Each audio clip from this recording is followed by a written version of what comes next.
Hello and welcome to another Bounties Breakdowns. In today's video, I will be explaining how to use your haptic device on a standalone head-mounted display. So what will be covered in this video, we'll be going from unboxing to playing a native game on standalone head-mounted display. We'll show a list of supported games, troubleshooting tips and tricks, and additional resources. Getting started. This basic guide is intended to provide first-time owners with the immediate necessary information to go from unboxing to using in-game. After unboxing, the first thing you will need to do is charge your device. It arrives on low charge and takes about 7 to 8 hours to charge to full. You will know it is charging by the yellow/orange LED when plugged in. To charge it, use the provided cable on a PC USB port or a 500 milliamp USB charger. Again, if you do not see a yellow/orange LED when plugged in, it is not charging and you will need to try a different power source. Note, it is suggested to also charge your standalone head-mounted display at this time as well, to save time on a future step. So this is what the LED when charging looks like. It will blink on and off. So when you plug the cable that is provided with your device into the device and plug the other end into a supported charging source, it will light up like this. An example of a charging source that is not supported is the Quest 2 power outlet adapter, or the Quest 3 power outlet adapter, the Quest Pro, etc. Those will not work. Try to use something else. Again, if you do not see this light blinking, it is not charging. Once fully charged, you may now pair to your respective VR setup. For PC, you are pairing your device to PC, and for standalone, you are pairing your device directly to your headset. So because this video is for standalone head-mounted display, this is for connecting to this. If you have a standalone head-mounted display but are using a PC, you would connect it to PC. So for example, if you are using virtual desktop, you would connect to your PC. There also mentions other LED behavior. There will be pictures of that at some point, such as right now.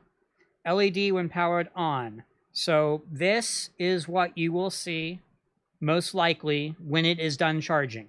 Again, a full charge time is around 6 to 7 hours on a correct charging source. So the LED should, on the latest devices we ship out, change from that yellow color to this one. If you're paying attention, you'll notice this is not the same Provolver. This is the newer model. So yeah. And then here is another example of a color. This is green. This means you have charge. So white means full. Green means, I think around 90% or less, 80% or less. I forget, somewhere around in there. Around 25% or so. I forget the exact percentage. It will change from this green color to a red color, and it will start to blink rapidly. This means that the charge is too low to use. Charge it before you use it again. There's no picture of that, though.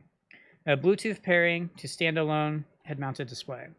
So first off, here are the current supported devices as of day of recording.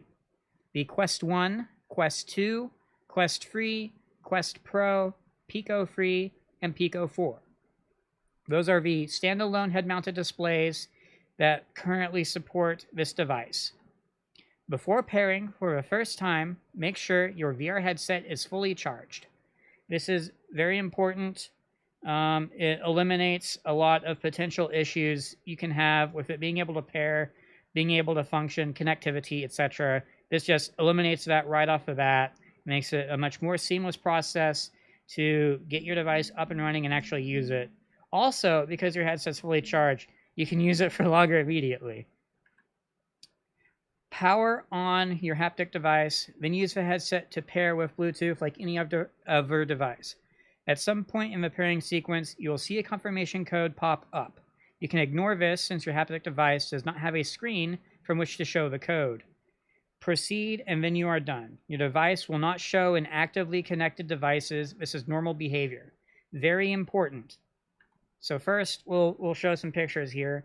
So this is navigating to pair on Quest. So these are pictures I took from within my Quest Free. And so first you go to Settings from the very main menu. From there you go to Devices. You go to Bluetooth. You can't see it, but that says pair, so you click that. Now, unfortunately, I don't know why. Probably some safety feature I couldn't figure out how to turn off. I don't have developer mode enabled or anything. But the actual pictures of what it shows beyond this just gave me a black screen. So I don't have any images of that. But you would pair it like you would any other device. It will say force tube and then spit out a number. I forget how many digits the number is. It's at least 8 or 10. And that will be for your device. It does not matter if your device is a Pro Volver or a force tube. That is, they all use the same PCBs and show up through Bluetooth as force tube with some number. If you want to be super, I guess OCD would be the word about it, when you receive your device, you actually have on the device or on this card that you receive with your device, the specific ID code of your device.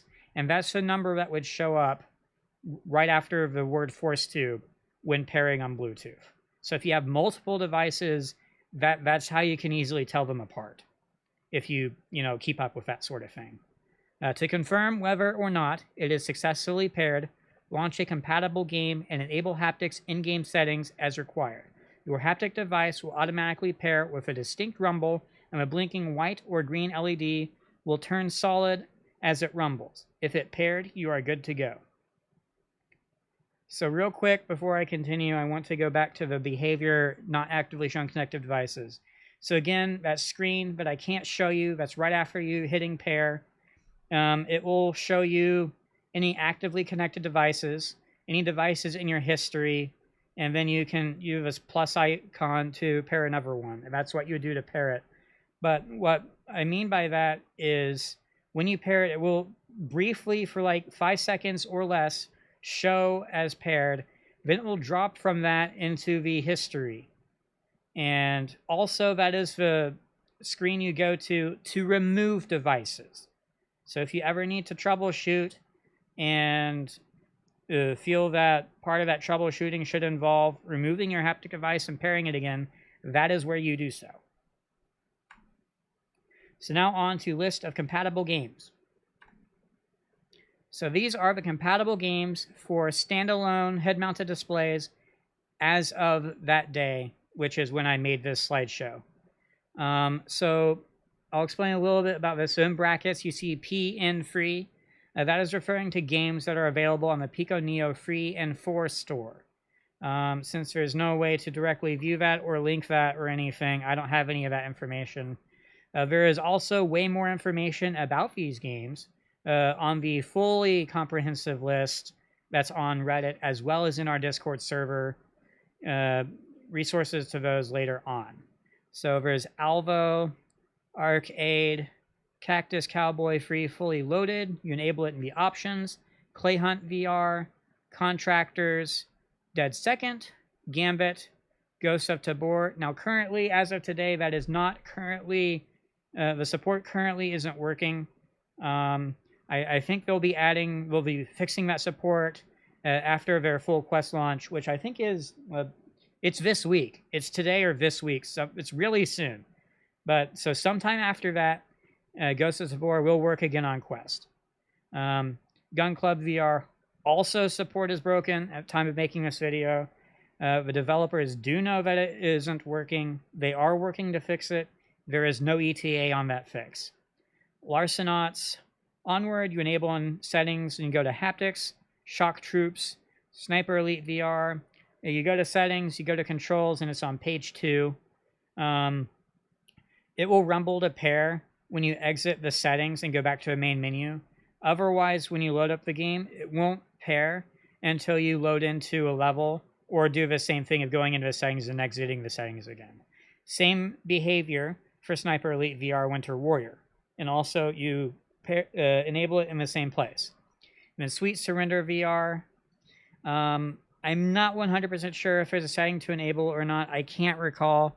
I think there is. I didn't list it, but it's obvious wherever it is.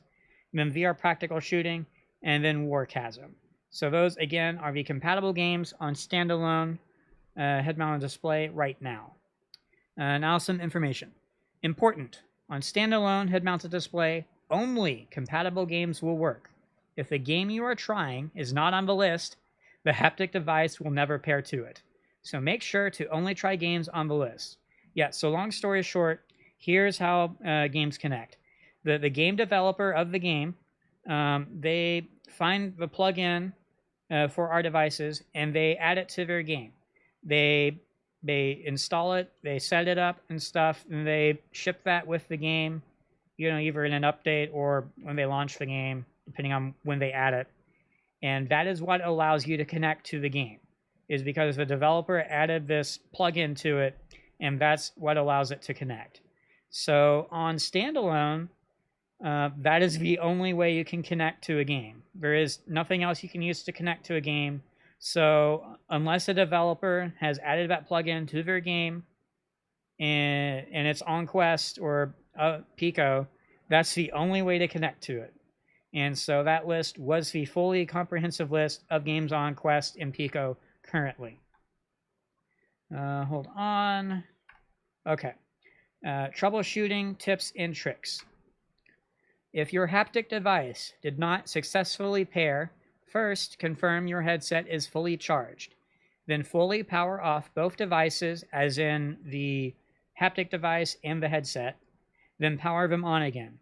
If it still doesn't work, remove force tube from device history and make sure your device's firmware/software is up to date. By device, I mean the headset, the VR headset. And by successfully pair, I'm referring to a game here. So let's say that you did pair it to your headset and you're trying to get to work in a game and you follow the instructions for the game, let's say it says to enable in settings, so you did, but it didn't work. This is what you would do for that. That's what this is for. Obviously, you would try restarting the game as well. That's just another basic thing. This is another very simple thing to do. And again, not all compatible games connect automatically by default. A lot of them require enabling force tube haptics in the game settings. If it doesn't pair after enabling, restart the game. So again, basic behavior is, unless it was shown in that compatible list earlier that you need to do something special to enable it, it should just pair upon loading the game. Otherwise, it will pair when enabling it. It may take like 5, 10, 20 seconds, 30 seconds, whatever, after enabling it for it to pair. It might take going from the settings to another screen, such as exiting the settings, going back to the main menu, loading into a mission, something like that. Those are things you'd have to do. I guess I had this twice. Some games require going into app permissions from Quest main menu settings and disabling, then re-enabling all app permissions for the app before they will connect. This is due to updates to Quest OS software or the app to meet new meta requirements. So basically, I think it was version 57 or so, a broke connection to some games, and this was something that users could do to fix it without the developers having to do anything whatsoever. For some games, the developers have tried to fix some stuff, and this is still what needs to be done to just make that work. So this is just a new thing everyone has to do now. This had never happened before until version 57. I think we're on 60 right now. Navigating to app permissions on Quest. So this is how you would navigate to that on Quest. Again, this is for Quest only. There's nothing for Pico. I should also mention, because I'm in the USA, I do not own a Pico headset, and that's why there are no images of how to do any of this on the Pico headset. So you go to settings, you go to apps, and as you see, it says apps permissions underneath apps. And then from here, you go to installed apps, and you just go to the app in question. And so in this example, I chose Arcade. And yeah, as you can see here, nearby devices, that's enabled. So I disabled it, I re-enabled it, and then I go try the game and it should work.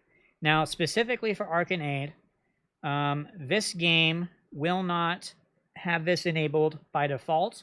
It will also not actually prompt you to enable it when launching the game for the first time. So you do have to manually go here. Speaking of something very important, I'll go back to it here. Just again, real important. So all these games that have the asterisk on it, these are games that you have to do that app permission enable disable thing. You have to do it for those games currently. Like those are the games that are confirmed. Yes, you kind of have to do that. Now, it's not every single time you have to do it. So let's say there's some update to the game and it still works, great. But if for whatever reason the game doesn't work for you anymore, just do that and it should work again, basically.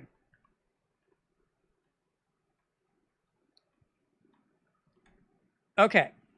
Let's see here. If you do not have an overhead mounted display or a PC to test if your haptic device works, here is the companion app for Android device you can use for additional troubleshooting. So you would just type that link in. I'll look somewhere else so you can see it properly. I'll also have all these links in the video description once I can figure that out. By Android device, this is Android-based tablet, phone, things of that nature. And you launch this, and it's an app, and then you can pair your haptic device to your Android device with Bluetooth like you would anything else. And then you launch that app, and it will connect, and then you can do this demo thing and whatnot. So great tool for troubleshooting. We use it in conventions a lot, etc. Still couldn't get it working. So if you followed everything in this video up to this point and still cannot get your haptic device to work, please submit a ticket through support on our website here. Yeah, so basically, that's it. That's all the troubleshooting I have that will get it to work if your device is functioning as intended. If it is not, just contact us. We'll sort it out as soon as possible and get you up and running as soon as possible. And then this is our website. This is the home page, and this is directions on how to actually submit a ticket. So you see there's a support drop-down. That's what that looks like. You can tell the very top, customer support. So you click that, and this is what that page looks like. Just so you can see this information. I usually reply within 1 working day, Monday to Friday. No responses within 2 working days. Check your spam folder. To speed up my response time, please indicate your order number and the email. And just scrolling down through it. And if for whatever reason you can't submit a ticket through there, you can email us here. And it's support@ProTubeVR.com. And you replace the underscore at underscore with the at symbol. And then customer service opening hours. Monday to Friday, we usually reply by email within 1 working day. Those are the hours we work based on time zones, like typical time zones. And then 24-hour format, you can swap to 12-hour format. I don't have a picture of that. And then the store information. So as you can see, we are in Marseille, France. And so we will only respond to these tickets during work hours on work days, which is Monday to Friday. And then for some additional information. So the official haptic setup PDF documentation on our website. It's the tutorials drop down from support. You just download it there. The text guide version on Reddit. By text guide version, I'm referring to this guide right here, this video. The text version of that is there. This is just a small section of that text guide. The full list of native games is right there. So if you want to see the full list of native games for everything, that's that list. It also has a lot of very useful resources at the very top of that. And then below is an in-depth game troubleshooting guide. So basically, if you know your device connects and you know it works, but you can't get a game to work, this is the troubleshooting steps you would go through to make that game work. And that's it. Thanks for watching. I'll catch you in the next one. If you have any questions, concerns, complaints, don't hesitate to drop a comment below. You can also catch me in our Discord, where I am very active and will spawn very quickly, assuming I'm available.